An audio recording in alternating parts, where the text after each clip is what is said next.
বন্ধুরা দেখছো, এই যে দেখো মাহি ছাদে কি খাচ্ছে। ভিডিও বানায় আর খিদা পায় না, তারপরে এই যে দেখো খাচ্ছে। আমি যে ভিডিও বানাচ্ছি সেটা কিন্তু মাহি জানে না।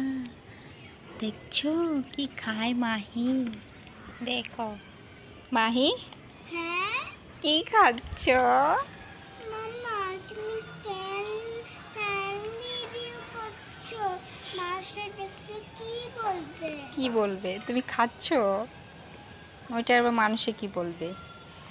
তোমার খিদা পেয়েছে, তুমি খাচ্ছ, তাই না? তোমার খিদা পেয়েছে, তুমি তো খাবেই, তার জন্য তুমি খাচ্ছ। তাই ওখানে মুখে থেকে খোলা এখানে রেখে দিছে। আমি রেখে দিছি। কেন? কি বলছে জানো? ওখানে টিফিনের রেখে দাও। মুখাটা আমি ওই যে দেখো কোথায় রেখেছি, তার জন্য বলতেছে। কেন, কি হয়েছে?